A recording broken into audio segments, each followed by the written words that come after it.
हमारे कर्मचारियों को तनख्वाह नहीं मिलने के कारण उनके बच्चे जिनकी फीसें भरना है, जिनका किराया देना है, वो इतने परेशान हैं कि उनके बोरिया बिस्तर है ना बाहर फेंक दिए। मेरी बच्ची का खुद के बोरिया बिस्तर है ना उसने बाहर फेंक दिया कि तुम्हारा 1 महीने का किराया जमा था, 1 महीना पूरा हो गया, आप कहीं भी जाइए। दूसरी जगह जाए तो किराया एडवांस मांगते हैं। ऐसी स्थिति सारे कर्मचारियों को रही। किसी ने लोन ले रखा, किसी के बच्चे की पढ़ाई पे लोन, किसी कार पे लोन।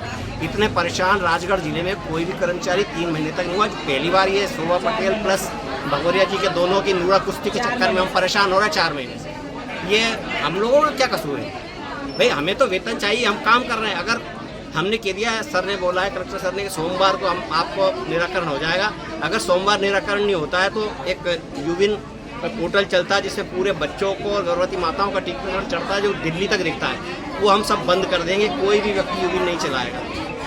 ये हम सारे कर्मचारियों ने निर्णय कर दिया कि अगर आप हमें वेतन नहीं दोगे तो हम नहीं चलाएंगे। सोमवार भी अगर इनकी आईडी एक्टिवेट होती है तो उसको वेतन डालने में 7 दिन लगेंगे, कम से कम 7 दिन लगेंगे। प्रोसीजर है, ये प्रोसीजर फॉलो करना पड़ेगा हर एक व्यक्ति को, क्योंकि गवर्नमेंट प्रोसीजर है। तो अभी मुझे लगता है 7 दिन तक 8 दिन तक तो किसी को सैलरी मिलने वाली नहीं है अगर आईडी एक्टिवेट हो जाती है तो भी। तो हम कर्मचारी इतने दिन तक जिससे उधार मांग रहे हैं कोई उधार नहीं दे रहा है, मतलब हमारी तौहीन हो रही है। ऐसी स्थिति बन रही है।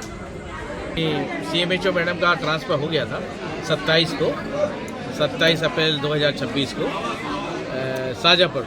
उसके बाद 30 तारीख को कलेक्टर साहब ने मेरा आदेश कर दिया था, तो मैं 30 तारीख से निरंतर काम कर रहा था। फिर CMHO मैडम का स्टे आ गया है 5 तारीख को। तो किस चीज़ पे स्टे आया सर? इनका ट्रांसफ़र पे स्टे आया है। ट्रांसफ़र स्टे आने के बाद मेरा 9 तारीख को आदेश निरस्त हो गया, तो मैंने काम करना बंद कर दिया। अब चूँकि CMHO मैडम की आईडी नहीं बन रही है, आईडी डीएक्टिवेटेड हो गई है। आईडी लोगों का बताना कि लोकायुक्त प्रकरण दर्ज होने से आईडी डीएक्टिवेटेड हो गई है। तो माननीय कलेक्टर साहब ने उस समय मेरी आईडी बनवा दी थी, और आईडी वो बेंगलोर से मेरी एक्टिवेटेड भी हो गई। ठीक है, बीच में सभी कर्मचारियों ने कलेक्टर साहब को ज्ञापन दिया होगा। तो मैं तो भोपाल में था 24 तारीख से 24-25 तारीख से, तो मुझे बुलाया तो मैं आया यहाँ। तो एक नोट शीट पे इनकी तनख्वाह और वेतन निकालने के अधिकार दे दिए थे। तो मैं 26 तारीख को नोट शीट आई, 27 तारीख को मैंने कुछ संविदा वालों कर्मचारियों के बिल भी निकाले, है ना। बाकी लोगों के इनके प्रोसीड हो रहे थे। इतने में 4 बज के 4:30 बजे मैडम आई CM वो लेखापाल कार्यालय में कि आप कैसे निकाल रहे हो तनख्वाह। मैंने कहा मेरे आईडी एक्टिवेटेड है, इसी में निकाल रहा हूँ। मैडम ने कहा कि मैं आपको न्यायालय में कंटेम्प्ट में कार्रवाई करूँगी। उसके बाद मैंने कहा सबकी वेतन, फिर मैंने जो कार्रवाई आगे बढ़ा रहा था मैंने रोक दिए। ट्रेजरी में सबके बिल भेज दिए थे, संविदा के भी बिल मैंने लगा दिए हैं, केवल OTP देना था।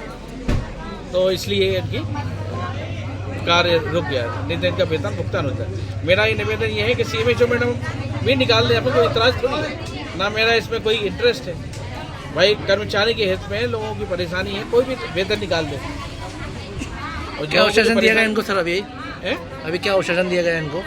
माननीय कलेक्टर महोदय ने इनको सभी लोग में इनके प्रतिनिधियों में मिला था, साथ में मैं भी था।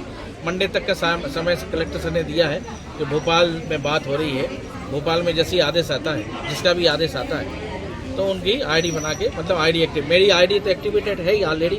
मेरे को जैसी आदेश मिलेगा तो इनका वेतन निकाल दूंगा, और जैसे दूसरे किसी को मिलता है तो वो निकाल दे, में इसमें कोई आपत्ति मुझे नहीं है। हमसे जुड़े रहने के लिए हमारे YouTube चैनल को सब्सक्राइब करें और नई वीडियो की नोटिफिकेशन के लिए बेल आइकॉन को दबाएं। अगर आप ये वीडियो Facebook पर देख रहे हैं तो लाइक जरूर करें और ज्यादा से ज्यादा शेयर करें। धन्यवाद।